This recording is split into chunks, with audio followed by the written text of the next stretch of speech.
Bienvenidos el día de hoy al espacio del coloquio de Física y Geociencias. Este es un espacio de divulgación que desarrollamos en el Departamento de Física y Geociencias de la Universidad del Norte de Barranquilla. El día de hoy tenemos la visita del ingeniero Oscar Taborda. Él es ingeniero físico de la Universidad Tecnológica de Pereira. Después de terminar sus estudios de pregrado, viajó a Argentina al Instituto Balseiro, donde desarrolló su trabajo de maestría y doctorado.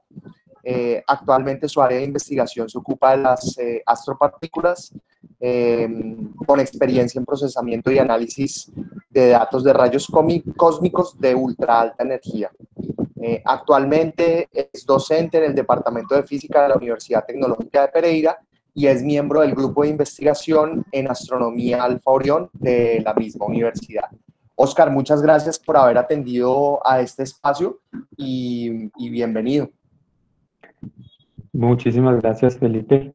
Gracias a ustedes por brindarme el espacio, a Jagger por haberme invitado.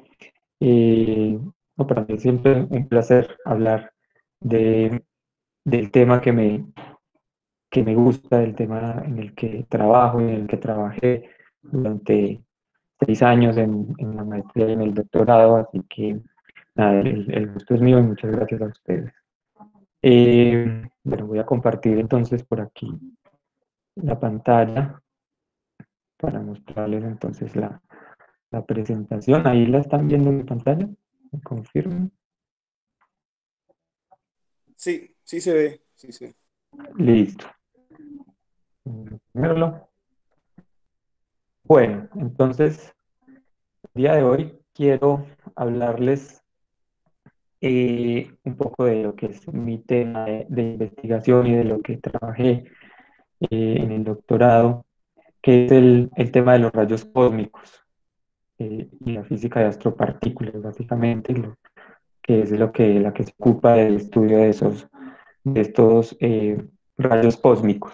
Entonces, como pensando un poco cómo orientar esta charla, eh, y sabiendo también que iba a tener, digamos, un público variado, quisiera empezar, digamos, por el principio, y es introduciendo qué son los rayos cósmicos, ¿no? Para aquellos que en la vida han escuchado ese término, sepan de qué estamos hablando cuando nos referimos a los rayos cósmicos.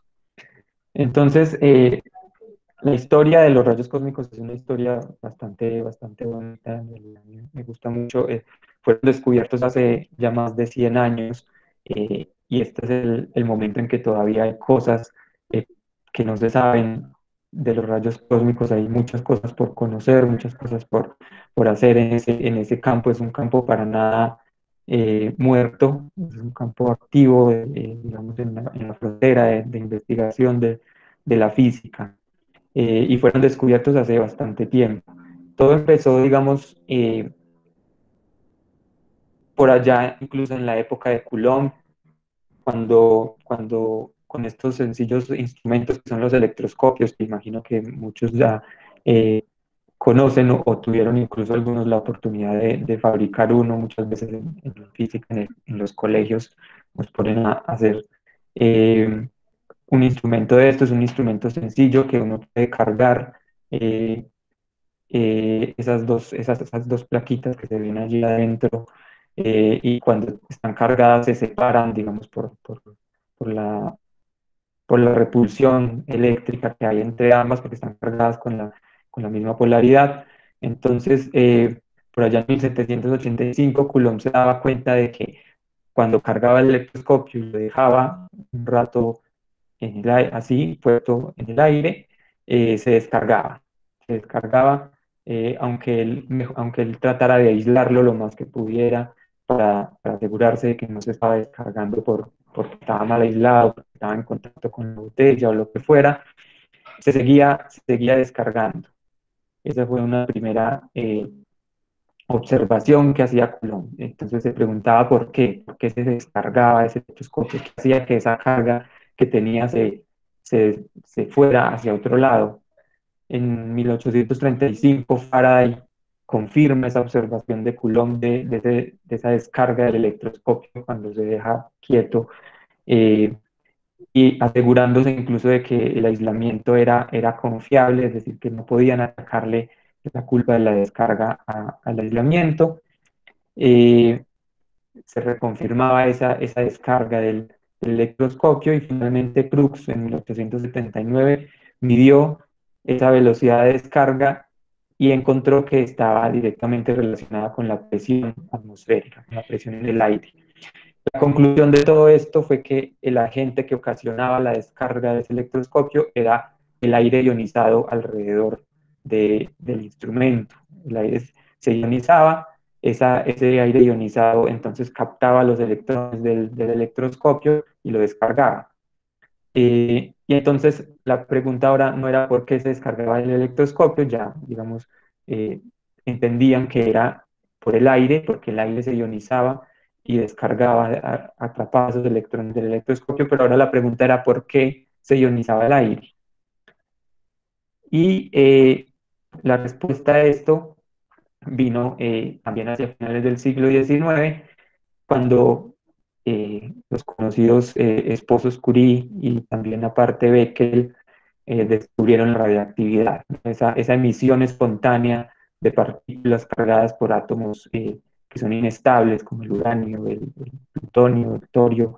Estos átomos inestables emitían espontáneamente partículas cargadas, y esas partículas cargadas podían ser las responsables de que se ionizara el aire, ¿no? Una partícula cargada moverse a través del aire arranca electrones de esos átomos del aire, y el aire queda ionizado. Y esa podía ser la razón por la que el aire se ionizaba. Eh, y de hecho hicieron experimentos con el electroscopio. El electroscopio, digamos, fue un instrumento que a pesar de ser tan sencillo, fue muy útil en esa época. Y entonces con un electroscopio hicieron el experimento de acercar elementos radiactivos, y notaban que el electroscopio se descargaba mucho más rápidamente cuando acercaban un elemento radiactivo, confirmando, digamos, lo que se pensaba, que esa radiactividad ocasionaba una ionización del aire, y ese aire ionizado descargaba el electroscopio.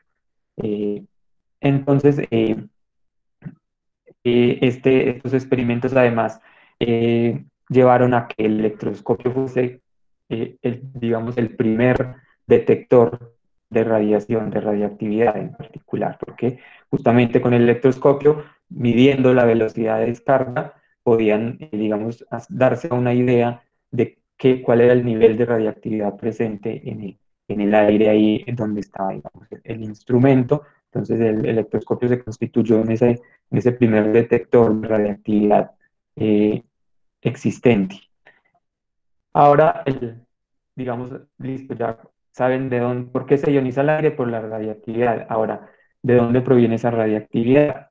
Entonces, ¿proviene del suelo? Sí, seguramente ese de hecho era la idea dominante en ese entonces, que la radiactividad provenía de la misma Tierra, ¿no? De todos esos elementos radiactivos que están presentes en la corteza terrestre. Pero la duda era, ¿es ese todo digamos, toda la historia? ¿O también puede venir del Sol, o puede venir de la propia atmósfera? Entonces, digamos que ese era el problema ahora, estudiar esa radiactividad natural, es decir, porque era una radiactividad que estaba presente en el aire, porque el electroscopio se descargaba siempre, sí o sí, así hubiera o no hubiera un elemento radiactivo cercano, quiere decir que siempre había una radiactividad natural. Y entonces, bueno, la idea dominante era que esa radiactividad provenía de la Tierra, ¿no? De la corteza terrestre. Eh, Esa era la encargada de ionizar el aire. De hecho, los primeros experimentos que hacían escudando los electroscopios, metiéndolos, encerrándolos digamos, en jaulas de metal, para así, digamos, cortar un poco ese ingreso de radiactividad, indicaban que se descargaba más lento el electroscopio cuando estaba, digamos, aislado. Eh, y entonces, la idea ahora para, digamos, asentar y decir si la radiactividad proviene solamente del suelo, de la Tierra, era entonces hacer mediciones alejándose del suelo, es decir, llevar un electroscopio a una cierta altura, medir entonces su tasa de descarga para saber si seguía habiendo la radiactividad. La idea era que se redujera esa ionización del aire con la altura, porque además, al estar más lejos de la corteza terrestre, del suelo, digamos, la radiactividad va a ser menor a esas distancias y el aire estaría menos ionizado y los electroscopios le descargarían menos.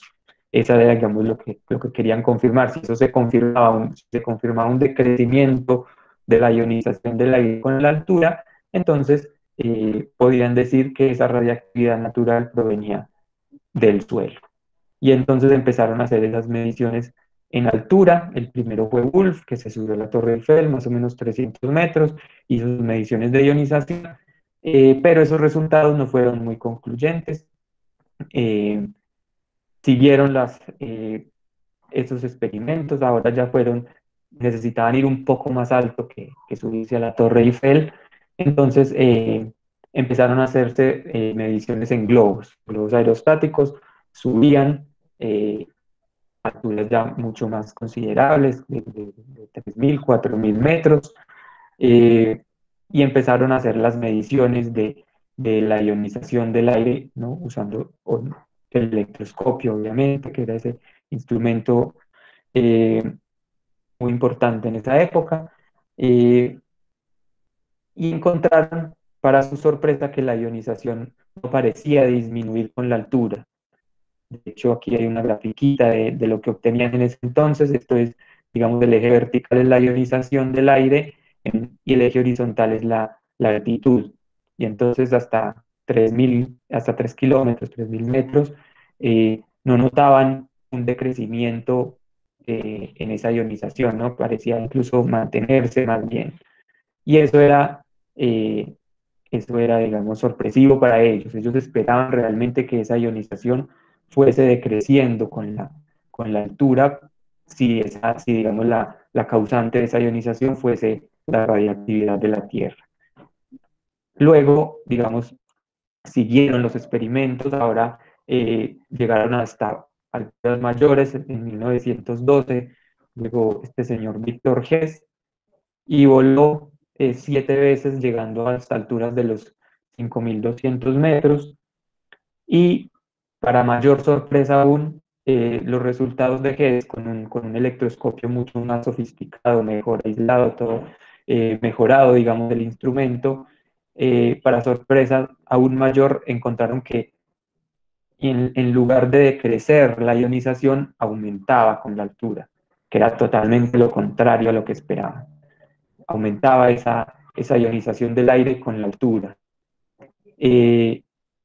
Eso entonces lo hizo Hess en 1912 y él mismo concluyó que ese aumento de la ionización entonces no era realmente del suelo. Ese aumento de la ionización, que era obviamente lo contrario a lo que esperaban, se debía entonces a un agente externo, es decir, ahora esa ionización provenía de algo que venía de afuera de la Tierra. Y digamos, en 1912, en estos experimentos con Hess, se considera que fue el descubrimiento de los rayos cósmicos, porque Hess determinó que esa ionización del aire, al aumentar con la altura, digamos, desvirtuaba esa idea de que provenía de la Tierra y tenía que ser algo que venía de afuera, algo que venía externo a la Tierra, partículas, radiación de algún tipo que ingresaba en la Tierra desde arriba, y por eso al aumentar la altitud, pues aumentaba la ionización porque aumentaba esa radiación proveniente de afuera. Y se supone, 1912, Víctor Hess se supone como el, el descubrimiento de los rayos cósmicos. Todavía no lo llamaban, o de hecho el mismo Hess lo llamó esa radiación cósmica por provenir, digamos, de afuera de la Tierra, pero no entendían todavía para nada de qué se trataba, ni qué era, ni qué tipo de radiación era. En 1914, otro alemán, Kolster, confirmó esos resultados de Hess, volando incluso hasta los 9.000 metros, y siguió, digamos, confirmó ese incremento de la ionización con la altitud, como se observa aquí en esta gráfica. Esos son los resultados finales de 1914. Así quedaba entonces zanjado el tema. La radiactividad no provenía solo del suelo, una parte, claramente una parte proviene del suelo, porque, digamos, esto no negaba la existencia de la radiactividad proveniente de la Tierra, pero lo que sí establecía es que no era ese toda la historia, también había una radiación proveniente de afuera, y eso es lo que llamamos los rayos cósmicos hoy en día. Ahí llegó pues la Primera Guerra Mundial, digamos que esta cuestión, este tema se enfrió un poco, y ya fue hasta después, digamos, de culminada la guerra que se retomaron esas investigaciones eh, acerca de los rayos cósmicos, ¿no? Ahora la pregunta era, listo, de afuera nos están llegando, nos están bombardeando con unas partículas que no sabemos lo que son, que están generando una ionización en el aire, es decir, presumiblemente son partículas cargadas porque generan esa ionización. Ahora la pregunta era qué eran esos rayos. La primera pregunta era si eran neutros o cargados, eh, y eso lo determinaron rápidamente haciendo mediciones en diferentes lugares de la Tierra. Se dieron cuenta que el flujo de esas partículas, de esos rayos cósmicos, ya los vamos a llamar de aquí en adelante, esos rayos cósmicos, ese flujo dependía de la latitud terrestre en la que estuviesen realizando las mediciones. Esto un poco lo descubrieron, como sucede muchas cosas en la física, de manera algo accidental, ¿no? Clay, un científico italiano, pero no, estadounidense, estaba en la isla de Java tomando mediciones sobre este flujo de estas partículas. eh, Estaba haciendo sus mediciones en Java, de repente tuvo que irse a Italia y se llevó consigo en su maleta el electroscopio, así como cualquiera empaca en su maleta el electroscopio para irse a un viaje.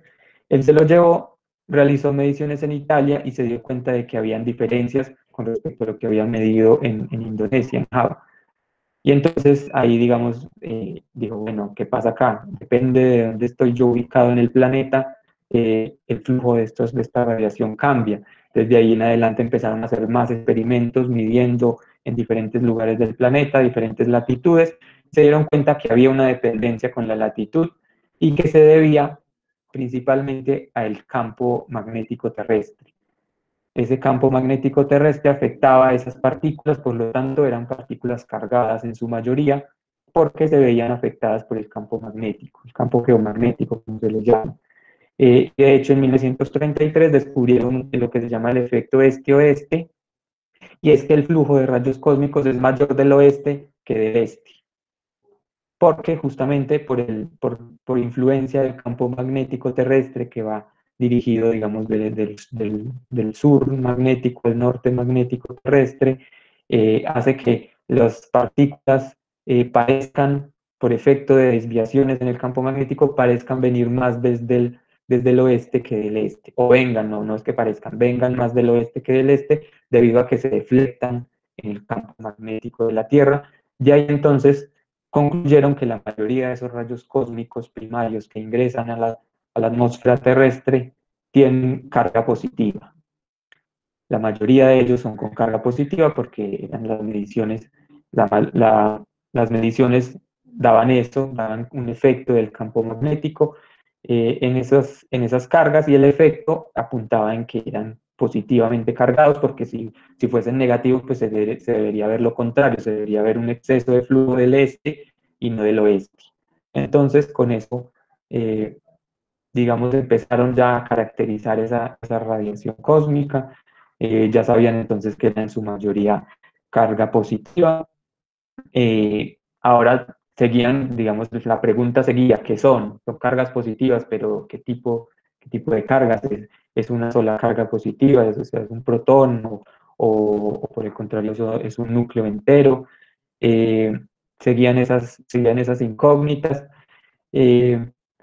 Por esta misma época nació la física de partículas. De hecho, gracias al descubrimiento de los rayos cósmicos, nace la física de partículas elementales, porque digamos que en esa época los rayos cósmicos eran la única fuente de partículas de alta energía que tenía el ser humano, cuando en ese entonces no existían los grandes aceleradores de partículas que tenemos hoy en día, como el LHC, como el Tevatron.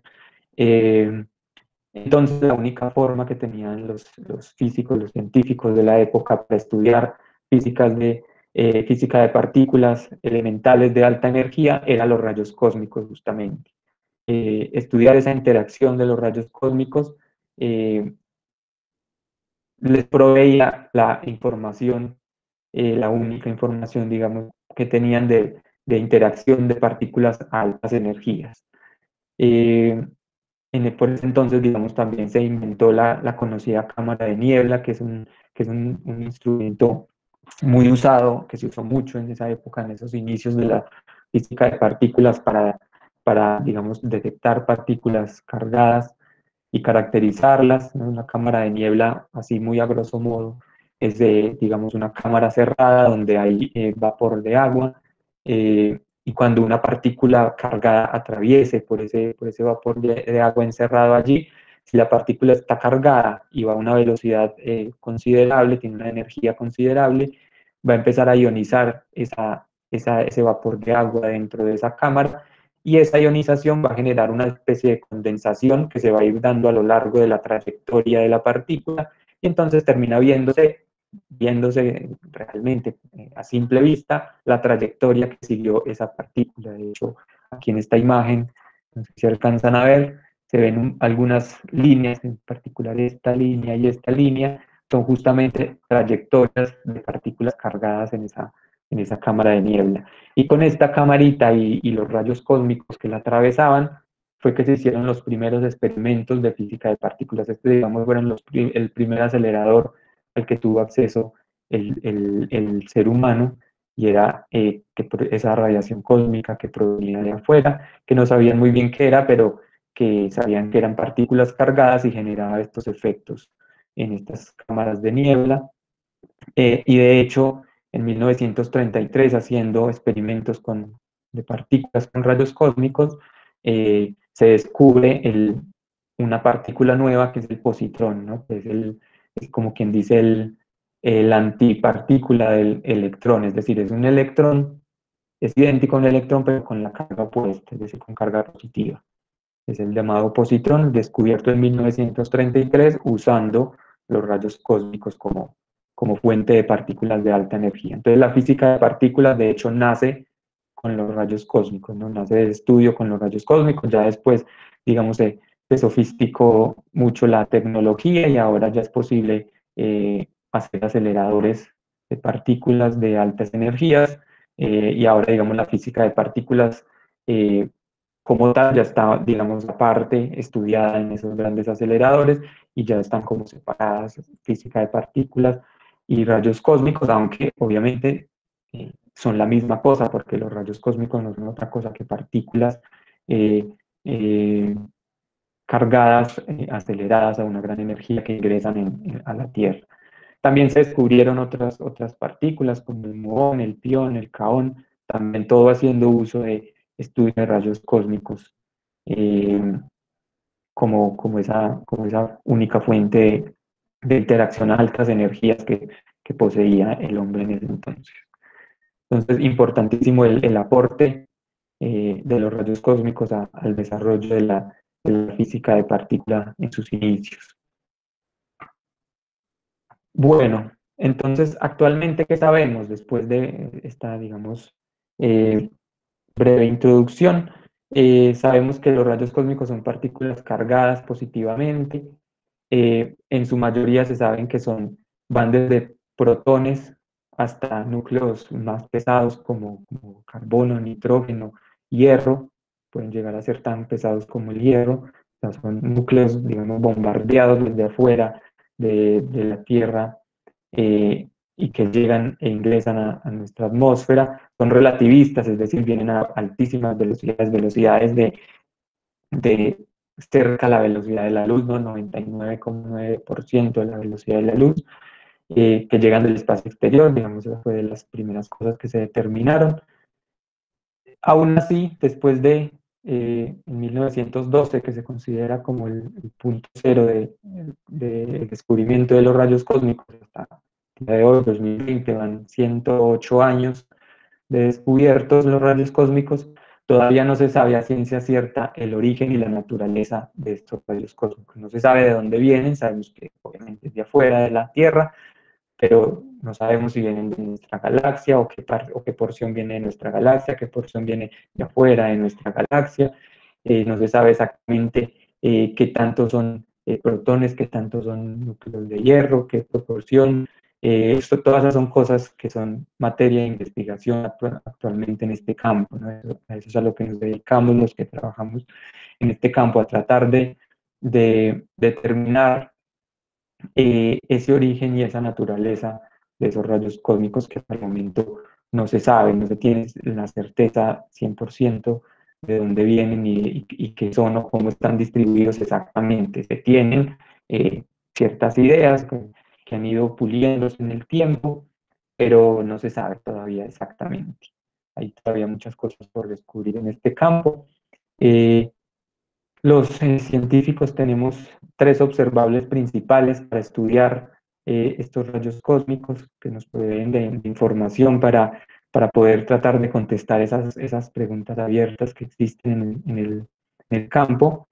Y son estos tres, el espectro de energía, es decir, cómo están distribuidos esos rayos cósmicos de acuerdo a la energía que tienen, su composición de masa, es decir, qué tipo de partícula es, si es un protón, si es un núcleo de carbono, nitrógeno, litio, hierro, lo que sea. Entonces, la composición de masa y la distribución de las direcciones de arriba, es decir, mirar cómo es el flujo de esas partículas de acuerdo a la dirección en la que llegan, ¿no? Para ver si, no sé, si hay un exceso de flujo de determinada dirección o no. Esas son, digamos, los tres observables principales de los rayos cósmicos. Yo particularmente trabajé en ese último, en el de la distribución de las direcciones de arriba, ese es, digamos, mi campo de trabajo, pero voy a darles, digamos, una pequeña idea de los tres observables. Entonces, miremos primero el espectro de energía. Entonces, el espectro de energía me habla de la distribución energética y en particular, importante es este resultado como el que les muestro aquí en esta gráfica. Esto es los resultados experimentales hasta el momento. Bueno, esto es del año pasado, pero no creo que haya cambiado mucho. Esto me dice el flujo de rayos cósmicos, es decir, cuántos rayos cósmicos llegan por metro cuadrado, por segundo, por unidad de energía, llegan, digamos, aquí a la Tierra, en función de la energía, ¿no? El eje horizontal sería la energía. Está en esta unidad de los electronvoltios, que es una unidad muy usada en la física de partículas, y que equivale a 1,602 por 10 a la menos 19 joules, que es, digamos, la unidad del Sistema Internacional para la Energía. Pero este electronvoltio es la unidad que se usa casi en todas las publicaciones y demás de física de partículas. Se trabajan estas unidades, una unidad un poco más adecuada para este estudio de las partículas. Entonces, acá está la energía. Lo primero que observamos es que los rayos cósmicos abarcan un gran rango de energías, ¿no? Va desde más o menos los 10 a la 9 electronvolts, que sería el gigaelectronvolt, usando los múltiplos, y va hasta un poco más de 10 a la 20 electronvolts. Estos son los más energéticos detectados hasta el momento. Entonces es un rango bastante amplio, ¿no? Fíjense, son más o menos 10, 11 órdenes de magnitud. Entonces, hay rayos cósmicos en una amplia gama de energías. Aquí también se ve claramente que ese flujo decrece, de hecho, decrece como una ley de potencias en la energía. ¿Qué quiere decir esto? Que los rayos cósmicos de más baja energía son más abundantes, llegan más cantidad de rayos cósmicos de baja energía que de energías intermedias o de energías, las energías más altas son en realidad muy escasos. De hecho, por aquí en las energías bajas están llegando del orden de una partícula cada segundo por metro cuadrado. Es decir, si yo tengo un detector de una superficie de 1 metro cuadrado, cada segundo está atravesando una partícula, un rayo cósmico de esas energías más bajas. Esa es una cantidad buena, una cantidad considerable de partículas que llegan, por lo tanto, digamos que esta parte del espectro de bajas energías está un poco mejor caracterizada y se sabe mucho más de estos rayos cósmicos de baja energía porque son más abundantes, ¿no? Entonces hay una gran cantidad de estadística, no cualquier un detector va, va a medir una gran cantidad de datos, va a tener una gran cantidad de estadística eh, para hacer análisis. Entonces están mucho mejor caracterizados esos de baja energía. Conforme la energía crece, ese flujo va cayendo bastante, es muy empinado el espectro, fíjense aquí. Ya por acá estas energías intermedias, lo que se llama la rodilla del espectro, un poco, esto es una cosa más bien histórica, porque aquí hay como un pequeño cambiecito en el índice en la potencia en la que cae, y a eso lo llamaron rodilla, porque bueno, a alguien se le pareció esto acá no se ve muy bien, pero cuando se dibuja en un gráfico logarítmico, se ve claramente ese quiebre ahí, y parece que fuera como una pierna donde está la rodilla. Es una cuestión más histórica el nombre.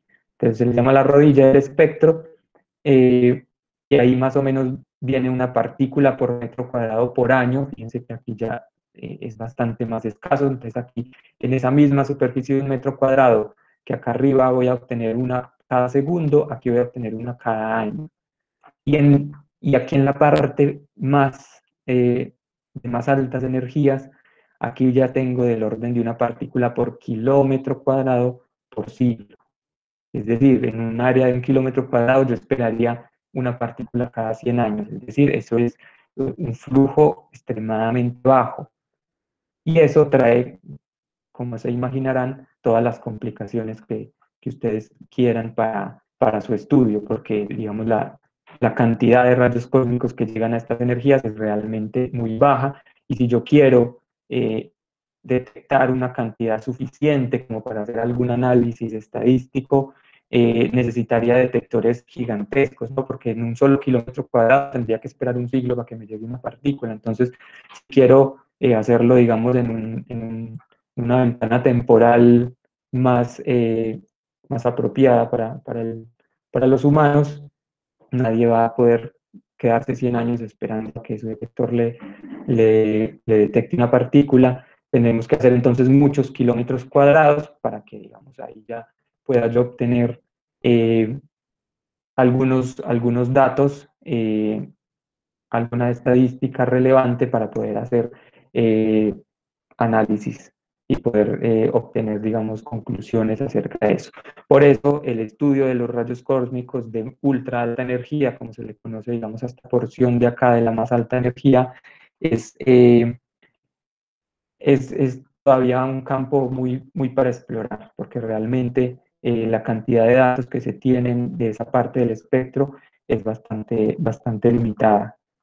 Y ahí, digamos, es donde está la mayor parte del trabajo que se hace hoy en día en rayos cósmicos. Los de más bajas energías se detectan directamente porque como son tan abundantes, no necesitan detectores tan grandes, y se pueden enviar detectores en globos o en satélites para que detecten las partículas antes de que ingresen a la atmósfera, porque además la atmósfera es otro problema acá en el estudio de los rayos cósmicos, porque al ser partículas cargadas, cuando ingresen a la atmósfera, digamos que se parten en 1000 pedazos por interacción con la atmósfera, y lo que termina llegando al suelo no es el rayo cósmico primario que llegó, sino que es esa cascada, se le llama cascada de partículas, que genera ese rayo cósmico en la interacción con la atmósfera, y por lo tanto esos de más altas energías se tienen que estudiar indirectamente porque la atmósfera interviene, porque un detector de miles de kilómetros cuadrados obviamente no lo puedo enviar en un globo, en un satélite, a detectar allá afuera de la atmósfera. Entonces esa es una complicación adicional que ya vamos a ver un poquitín, voy a apurarme un poco más. Entonces los de más baja energía, ya se conoce bastante sobre ellos, en su mayoría son de origen solar, esos entre 10 a la 9 y 10 a la 11 electronvoltios son de origen solar, vienen de nuestro Sol. El Sol es un, es una fuente de rayos cósmicos de esos de más baja energía, en su actividad, ¿no? En su gasto de combustible, digámoslo así. El Sol emite gran cantidad de partículas, entre ellas a esos rayos cósmicos. Eh, los de energías intermedias ya no se sabe tanto porque, nuevamente lo que les mencioné, el flujo va siendo cada vez menor, tenemos menos estadística. Se cree que en su mayoría son probablemente vienen de nuestra galaxia, ¿no? De explosiones de supernova y de las remanentes que quedan de ellos. Se cree, no se sabe todavía ciencia cierta. Y de los de más alta energía es todavía más incierta la cuestión. No se sabe mucho, se cree que son de origen extragaláctico porque digamos, no se conoce dentro de nuestra galaxia un objeto que pueda acelerar partículas hasta estas energías tan inmensas. Entonces, lo más probable es que vengan de afuera de nuestra galaxia, ¿no? Acelerados en otras galaxias mucho más grandes o mucho más activas que la nuestra. Y donde haya digamos, eventos tan violentos que puedan acelerar partículas hasta estas energías. Bueno, entonces, como les mencioné, una complicación en el estudio de los rayos cósmicos de más alta energía, cuya detección tiene que hacerse aquí a nivel del suelo, porque se necesitan detectores de miles de kilómetros cuadrados para poder tener, digamos, algo de estadística. Entonces ahí el problema es la atmósfera interviene, y entonces lo que les decía antes, el rayo primario llega a la atmósfera, pero ahí se parte y genera millones de partículas que se empiezan a propagar a lo largo de la atmósfera, y lo que termina llegando a mi detector no es el rayo cósmico primario que ingresó en la atmósfera, sino que es toda esa cascada de partículas que se generó por esa interacción del rayo cósmico con la atmósfera. Eso complica muchísimo el estudio de los rayos cósmicos porque esas cascadas es algo que no se puede modelar demasiado, o sea, no se puede modelar teniendo el 100% de certeza de que lo que se está modelando está bien. ¿Por qué? Principalmente porque estos son interacciones a muy alta energía, tan alta energía que no tenemos nosotros eh, conocimiento de qué sucede con la interacción de partículas a esas energías, porque nuestros aceleradores, incluso el acelerador más poderoso que tiene el hombre actualmente, que es el LHC allá en Europa, no llega ni cerca a las energías las que llegan estos rayos cósmicos. Entonces, la física de partículas que conocemos es lo que conocemos de estudiar en estos aceleradores, que es una energía mucho más baja. Entonces, no podemos asegurar que esa física que vale a esas bajas energías siga siendo válida a esas altas energías.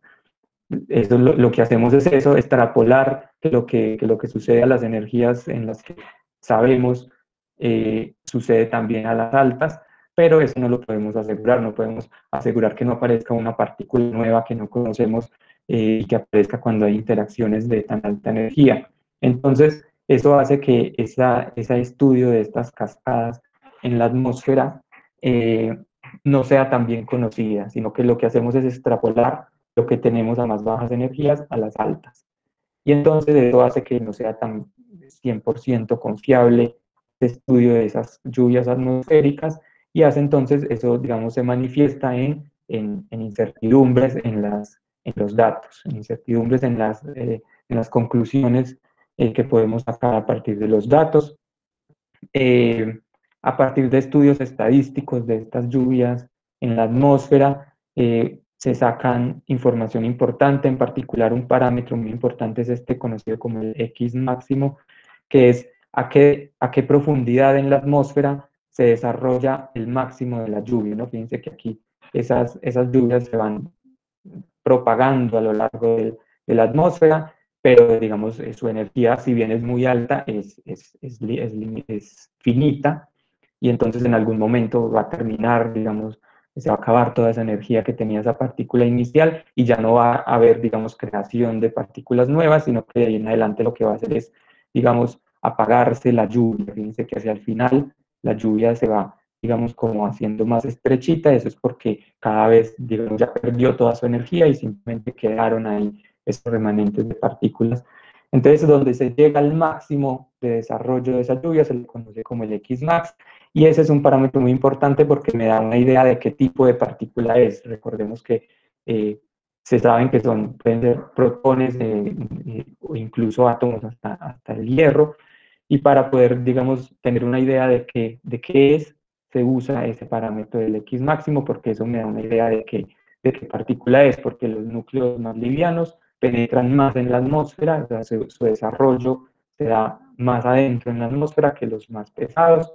Entonces, con ese parámetro yo puedo diferenciar un poco entre qué tan liviano o qué tan pesado es el núcleo que generó esa lluvia, y entonces se tienen resultados como este es el resultado más reciente en cuanto a ese, a ese parámetro del X máximo que me dice más o menos cuál es la composición de masa de esos rayos cósmicos, que era el segundo observable que les mencionaba.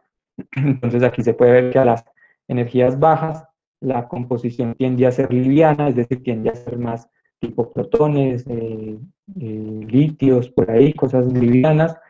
Conforme aumenta la energía, empieza a hacer cosas más pesadas. Incluso por aquí estas energías de tipo 10 a la 17 son en su mayoría cosas muy pesadas, cercanas al hierro. Y después se ve que cuando sigo aumentando en energía, los rayos cósmicos de más altas energías vuelven a ser nuevamente livianos, y luego a las más altas energías pareciera que va a tender nuevamente a una composición pesada. Eso es lo que se puede deducir hasta el momento de la composición de masa. Como ven, claramente no se sabe exactamente si aquí son protones o no, porque no se tiene esa medición tan precisa por el problema de que no sabemos realmente cuál es la física a esas altísimas energías a las que llegan, porque no tenemos datos de interacciones de partículas a esas energías. Entonces, eso es lo que tenemos hasta el momento.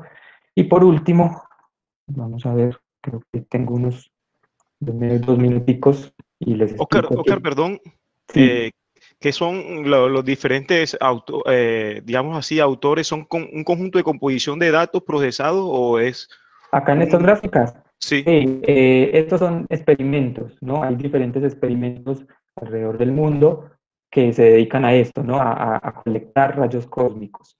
Entonces, esos diferentes experimentos, generalmente los experimentos están centrados en un rango de energía, porque es imposible tener un instrumento para detectar todas las energías, porque en realidad hay que especializarse en un rango, porque cada rango de energía necesita ciertas cuestiones técnicas para poder, digamos, ser eficientes en detectar esas partículas.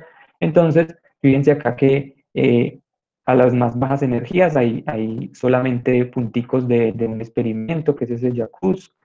Después está por allá Tunca, que es uno que está en, en Italia. Después está el High-Res, que es otro experimento. Y por acá las más altas energías está el Pierre Auger, que fue donde yo trabajé en mi doctorado, que es actualmente el observatorio que se dedica a recolectar información de rayos cósmicos de las más altas energías, ¿no? De estos que están por aquí, de 10 a la 18 en adelante. Entonces, eso significan esos puntitos. Son como los diferentes experimentos que están tomando datos en esos rangos de energía.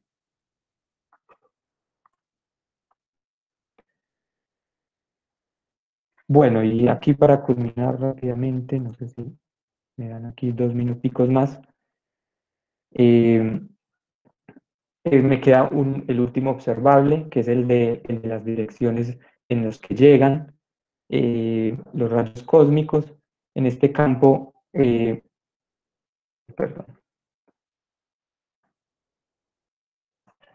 aquí, listo. En este campo, entonces, también se ha estudiado activamente y actualmente se trabaja en mirar cómo es el flujo, pero ahora teniendo en cuenta la dirección desde la que llegan, ¿no? Y entonces el resultado más importante en este campo se publicó en el 2017, precisamente por el Observatorio Piero Girte, donde yo estaba trabajando en ese entonces, y es este que está resumido en este globito. ¿Qué es este globito? Es un mapa, digamos, del flujo de los rayos cósmicos, pero para diferentes direcciones. Esto digamos que, fíjense que está como en grados, esto representaría como quien dice el globo terrestre, y me dice, si yo me hago en un puntico, el color me dice qué tantos rayos cósmicos, cuál es el flujo de rayos cósmicos que vienen desde esa dirección, ¿no? Dicha, digamos, en grados, ¿no? Tanto en latitud como en longitud. Y aquí se ve claramente que hay toda una zona roja, digamos una zona caliente, es decir, una zona de gran flujo de rayos cósmicos que está hacia acá hacia la derecha, y la correspondiente Disculpen, zona... ¿me Sí, está compartiendo? no, Es que sí. no estoy viendo. ¿Ve? A ver, ¿qué pasó ahí con la... ¿Ves? Me salió. Disculpen ahí, no sé qué pasó con la compartida. Sí, acabó de suceder, acabó de suceder. A ver, otra vez.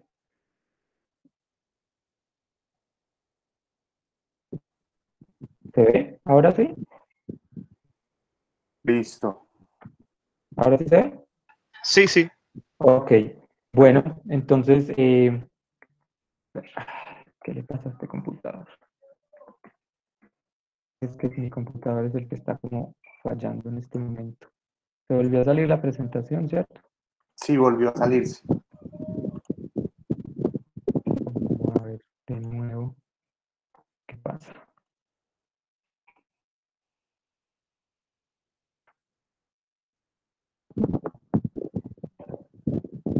Regresó.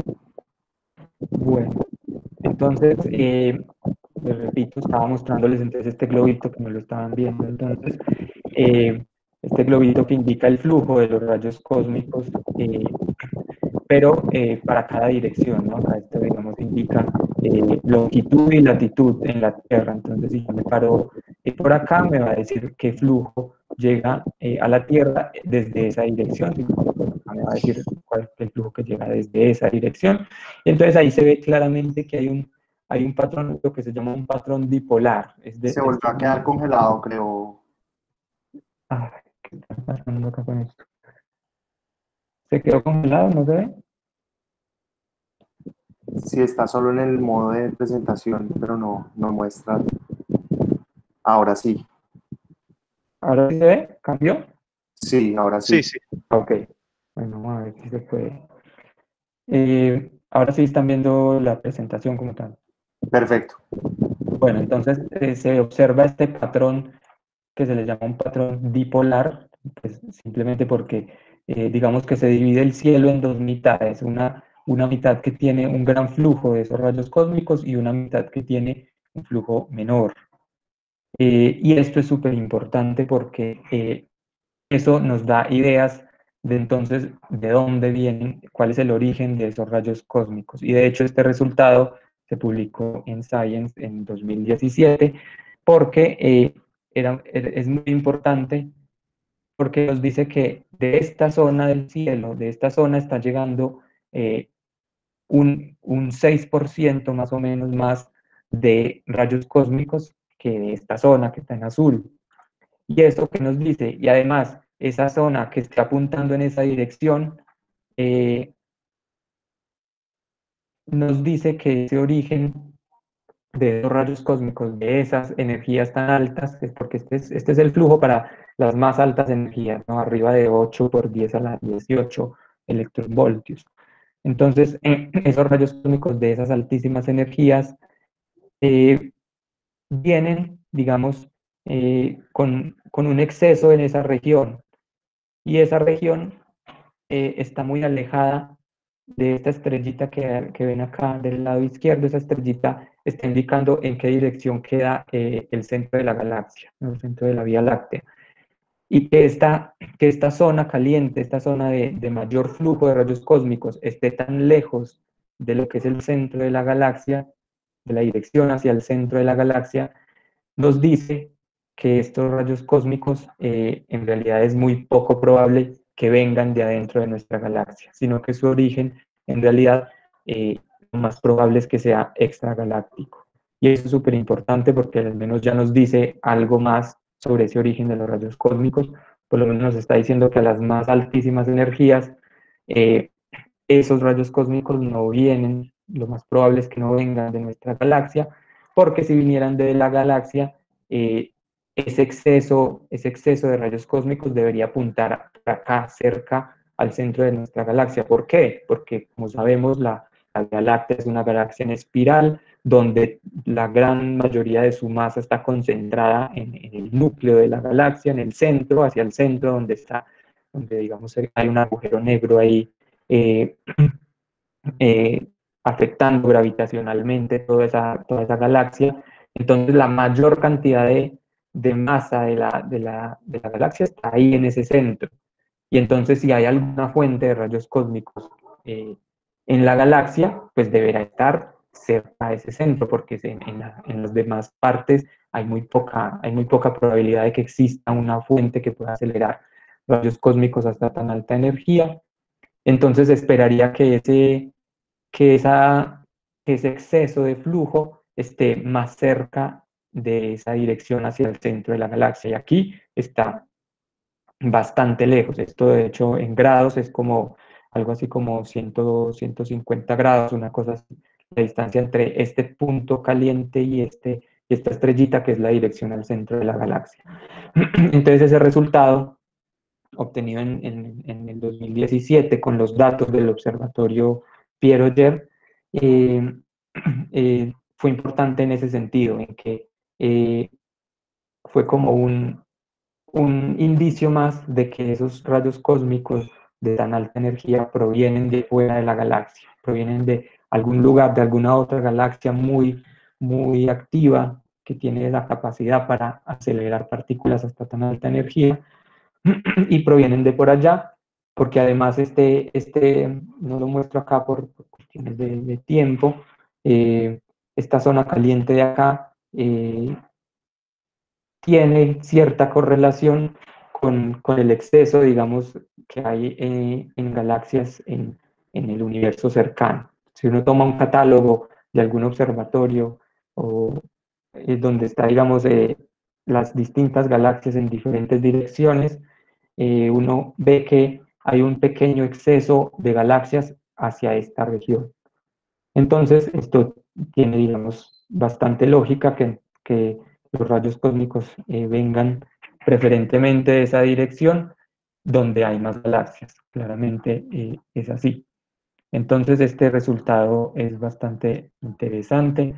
Hay mucho todavía por descubrir y por conocer en este campo de los rayos cósmicos, porque hay muchas cosas que todavía hay que tener en cuenta, como por ejemplo esas cascadas en la atmósfera, son cosas que todavía no están del todo bien conocidas.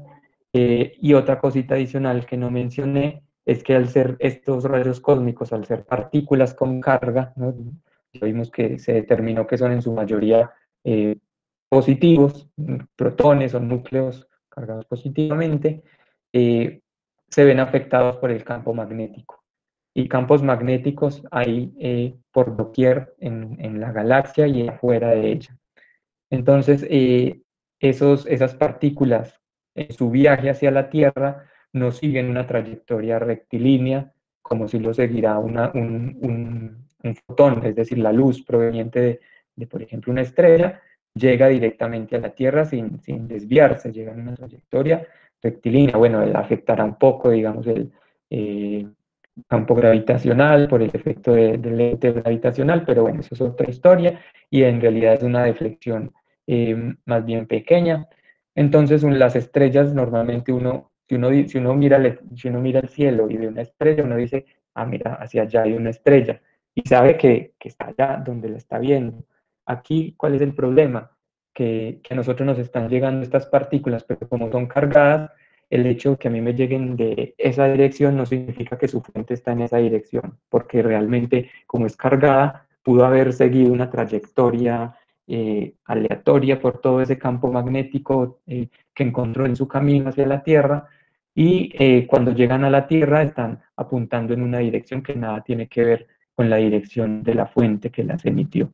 Y esa es otra gran complicación de este estudio de los rayos cósmicos, que son partículas con carga y por lo tanto sienten el campo magnético de la galaxia y de afuera de ella también, y entonces eso hace más difícil saber de dónde vienen, porque no necesariamente de donde lo vemos llegar es que hacia allá está la fuente, porque pudo venir desde otro lado, simplemente que se desvió por el campo magnético y terminó llegando en la dirección que lo vemos, pero que no es la dirección de la fuente. Entonces, esa es una gran complicación que aparece, es algo en lo que se trabaja actualmente, porque además el campo magnético de la galaxia, por ejemplo, tampoco es algo que se conozca con total precisión. Hay ciertos modelos del campo magnético de la galaxia, pero que eh, son modelos, como su nombre lo indica, tienen en cuenta ciertas observaciones, pero falta mucho para que sea, digamos, un modelo exacto de lo que es el campo magnético de la galaxia.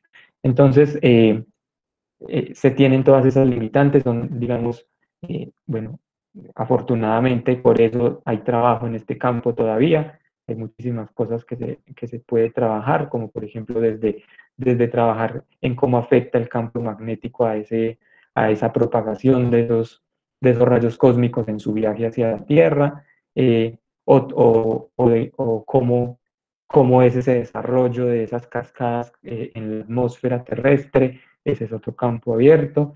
Y conforme se vayan refinando el conocimiento digamos, esos aspectos que complican el estudio de los rayos cósmicos, conforme se van mejorando, se va a ir, digamos, avanzando más hacia la respuesta a esa pregunta final, que es de dónde vienen estos rayos cósmicos y qué son realmente, o qué son, se sabe que son partículas cargadas, pero que yo pueda decir exactamente, este que llegó aquí es un protón, este que llegó aquí es un carbono. Eso hasta el momento no se puede hacer, no se sabe cómo hacer por todo, digamos, todas estas cuestiones adicionales. Y ese es, digamos, el campo activo actual en el estudio de estos rayos cósmicos que hoy en día se le ha dado a llamar la física de astropartículas, porque es en general un montón de partículas que provienen de afuera, ¿no? De objetos astrofísicos afuera de nuestro sistema solar e incluso afuera de nuestra galaxia, como parecen indicar los últimos resultados. Bueno, creo que ya es suficiente y es recomendable para allí. Hay un montón de cosas que se me quedan por fuera, pero bueno, este es un campo bastante amplio que es imposible abarcarlo todo en una sola charla. Muchísimas gracias por escuchar y me imagino que si tienen preguntas pueden hacerlas. Oscar, muchísimas gracias por tu conferencia, muy ilustrativa, pues una buena síntesis de lo que queríamos saber acerca de esas partículas. Muchas gracias. Y en el chat tenemos una pregunta de Jagger. Jagger, si quieres abrir micrófono. Hola, sí. Muchas gracias por la presentación, Oscar. La pregunta era qué posible aplicación pueden tener estos rayos cósmicos. O sea, se sabe que se están estudiando, pero qué posibles aplicaciones así en mente tienen. Sí, en realidad actualmente ahí también, digamos que está la comunidad que trabaja en rayos cósmicos está como dividida en los que están dedicados al estudio a tratar de responder estas cuestiones de dónde vienen, qué son. Ese es, digamos, un grupo, y el otro grupo es un grupo que se ha estado dedicando en estos últimos años a tratar de aplicar eso que sabemos hasta el momento de los rayos cósmicos, ¿no? Digamos, sin importarnos tanto de dónde vienen o qué son exactamente, eh, se dedican a ver cómo utilizarlos, y de hecho han aparecido trabajos muy bonitos en ese campo, como por ejemplo, y es algo que se trabaja incluso aquí en Colombia, en la Universidad Industrial de Santander, que es, digamos, creo que de las únicas que trabaja acá en Colombia en este tema de rayos cósmicos, se está trabajando en lo que se llama la muongrafía, y es aprovechar esas cascadas de partículas que llegan provenientes de, digamos, de ese rayo cósmico de afuera, eh, y estudiar ese flujo de esas partículas, cómo varía cuando atraviesa, por ejemplo, un volcán. Entonces, si yo determino el flujo antes de que ingrese en la montaña, digamos, en el volcán, y luego lo determino después de que ingrese, yo puedo hacer como una especie de como radiografía, pero que no se hace con rayos X, como se hace en las radiografías normalmente, sino que es con muones, que son partículas, hace parte de, de esa cascada de partículas que producen los rayos cósmicos. Una parte son esas partículas que se llaman muones, que dicho así muy rápido es como el hermano mayor del electrón, ¿no? Es un electrón más pesado.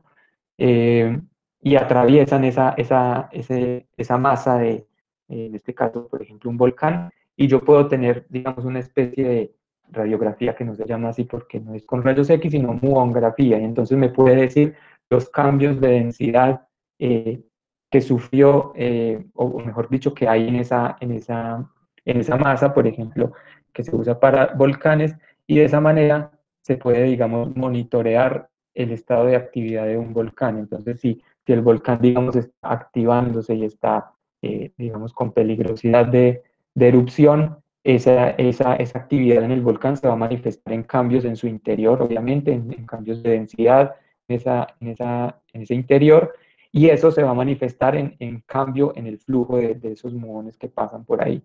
Y eso se está tratando de hacer, incluso acá en Colombia, en la UIS, están trabajando en, en la fabricación de lo que se llama un telescopio de muones, que sería el instrumento que permitiría hacer esa muongrafía, ¿no? Como quien dice, tener un mapa de cómo está por dentro del volcán, y con eso, con los posibles cambios que se detecten, de determinar si hay una posible actividad o no de ese volcán. Esa es una de las aplicaciones de los rayos cósmicos, ¿no? Porque se están usando esas cascadas que generan, de partículas para, digamos, hacer esa determinación de cómo está, en este caso, un volcán por dentro. Otra posible aplicación, se están estudiando si esa radiación, porque obviamente todas esas partículas, esa cascada de partículas, son partículas cargadas que pueden causar ionización del aire, y no solo del aire, si que atraviesan, digamos, tejido humano, eh, puede causar cierto daño, ¿no? Depende de qué tan importante sea eso. Y entonces se está tratando de determinar actualmente cuál es el impacto que tiene esa radiación cósmica que, digamos, está a todo momento atravesando la atmósfera.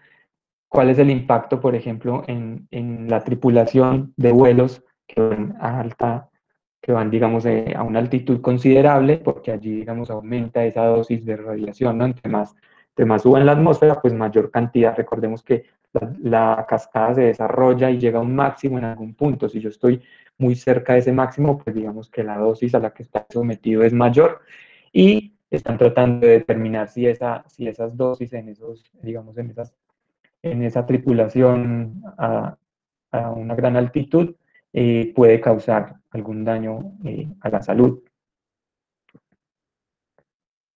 Ese es un par de aplicaciones, y hay algunas otras también. Gracias.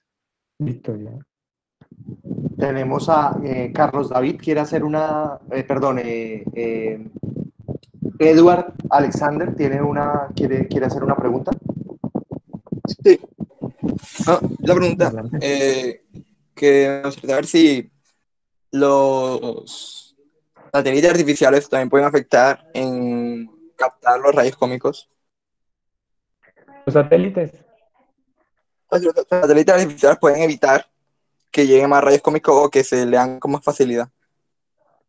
Si pueden evitar, pues no, en realidad muy poco, porque un O sea, satélite... es que estoy viendo Sí, que los satélites artificiales pues se van a implementar una gran cantidad, como 40.000 se tiene pensado, y pues vi que eso afectaría a los telescopios para poder ver galaxias. Entonces quiero saber si también eso puede afectar, además de a los telescopios, también a los sensores de rayos cósmicos. Ah, sí, claro, no, totalmente. De hecho, una de las cosas que se tienen que estudiar cuando se diseñan los satélites que van a enviar a orbitar, digamos, a la Tierra, una de las cosas que se tiene que tener en cuenta es que esa radiación cósmica va a afectar los circuitos de esos satélites. Eh, y de hecho se toman medidas para eso, ¿no? Se ponen los circuitos de alguna manera tratando de aislarlos de esa radiación lo más que se pueda, porque la afecta, claro, la afecta a los circuitos y de hecho muchas veces cuando hay picos de lo que se llama la actividad solar, recordemos que el Sol también es una fuente de rayos cósmicos que son de más baja energía, no son de tan altísima energía como los otros que les mencioné, pero también es una fuente importante de rayos cósmicos que puede afectar a los circuitos electrónicos de los satélites y de hecho cuando hay picos en la actividad solar, es decir, que el Sol está escupiendo demasiados rayos cósmicos, porque sucede, ¿no? El Sol tiene picos de actividad, hay momentos en que el Sol está calmado y hay momentos en que hay llamaradas solares todo el tiempo y, digamos, bombardeando esas partículas del espacio.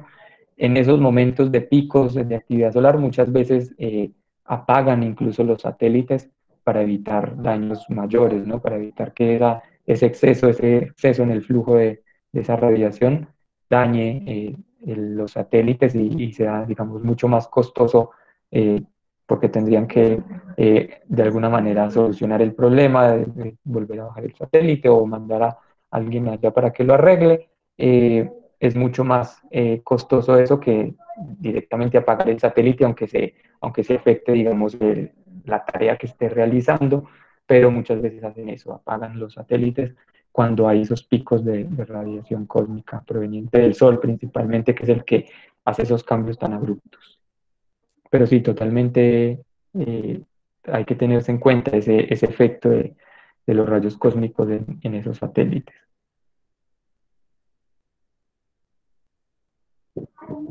Daniel David Áñez pregunta, ¿puede afectar los rayos cósmicos la salud, así como la radiación solar puede ocasionar cáncer en la piel e insolación? Sí, de hecho era lo que comentaba ahorita y actualmente se está tratando de hacer estudios sobre eso, sobre la influencia de esa radiación cósmica en la salud humana, ¿no?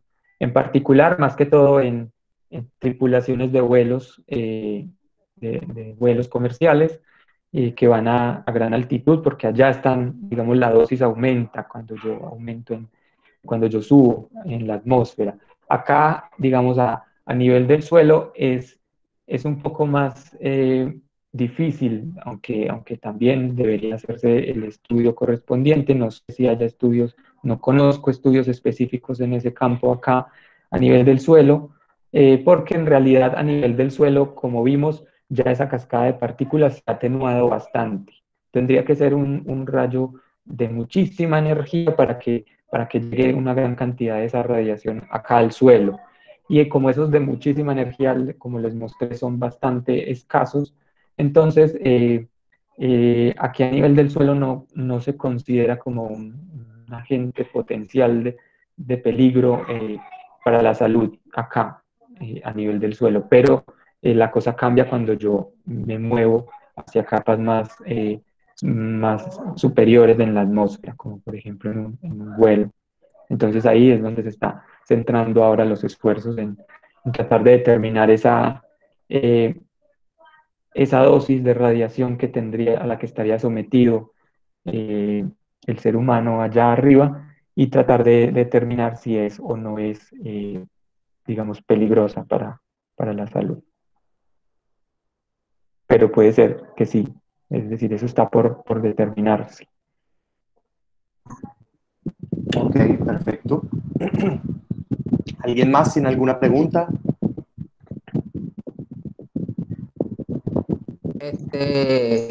Felipe, de pronto, más que una pregunta si era, bueno, creo que le iba a hacer, pero Ya creo que el profe la respondiera sobre si la radiación solar era los mismos rayos cósmicos, pero él ya comentó que son de más baja energía y por ende la cantidad de rayos cósmicos que llegan a la superficie de la Tierra son poquitas y sí, claro, deben de pronto afectar la salud porque son muy energéticos, pero eh, eso creo que se ha mermado por la acción del campo magnético de la Tierra, porque la mayoría de la radiación solar ellos quedan atrapados debido al campo magnético de la Tierra y nosotros en realidad por eso estamos protegidos, porque si no, todas las telecomunicaciones, los circuitos se vieran afectados. Entonces, creo que fue la pregunta que le respondió al muchacho cuando se van a lanzar satélites, que hay que tener muy en cuenta Sí, todas estas consideraciones de aislar los circuitos. Entonces juegan un exacto. papel importante. Estos son los cinturones de Van Allen, ¿sí o no?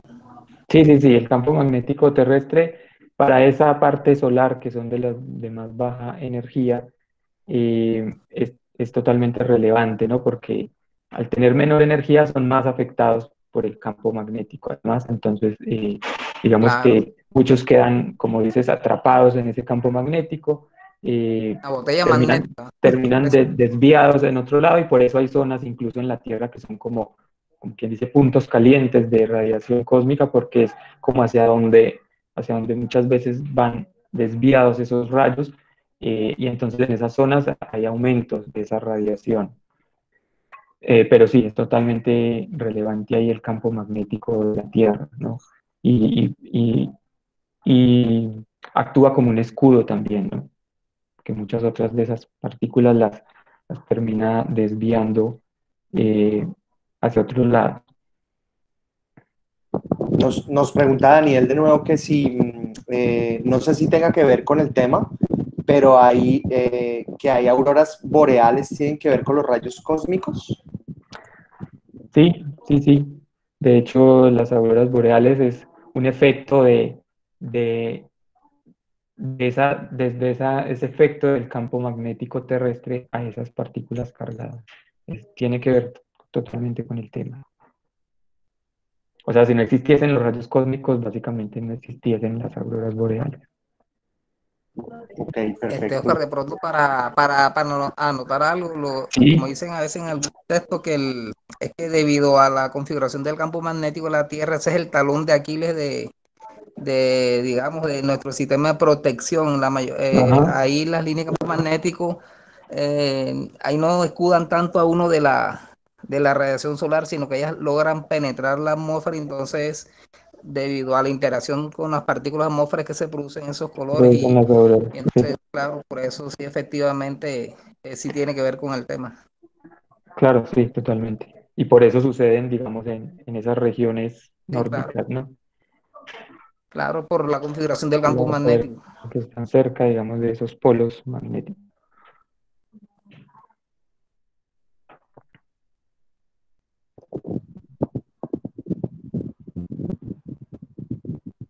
Pregunta Edward que si la gran cantidad de satélites artificiales que pueden hacer que los sensores capten menos rayos cósmicos. Eh, en cierto sentido sí, pero no creo que sea algo muy relevante. O sea, no sé, no creo que cambie relevantemente el flujo de rayos cósmicos por la existencia, digamos, de esos satélites, porque en realidad ese flujo es un flujo que viene de todos lados, de todas direcciones, entonces siempre va a haber algo que pase a la atmósfera y eh, no creo yo que afecte, digamos, considerablemente esa existencia de todos los satélites. Listo, perfecto. O sea, afecta a los satélites, sí, claro, pero que los satélites, digamos, yo entiendo la pregunta como que se interpongan al paso de los rayos cósmicos y ya no los observemos acá, no creo que sea tan relevante eh, ese efecto. Ok. Bueno, en el chat no tenemos más preguntas. ¿Alguien más quiere hacer alguna pregunta o comentario?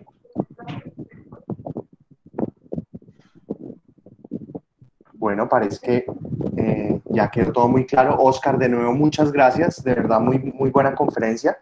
Después entonces Gracias a ustedes. te estaré mandando el link del canal de YouTube donde colgamos los coloquios. Perfecto, perfecto. Muchas gracias a ustedes, muchas gracias por la atención y quedo atento. Bueno, muchas gracias. Listo.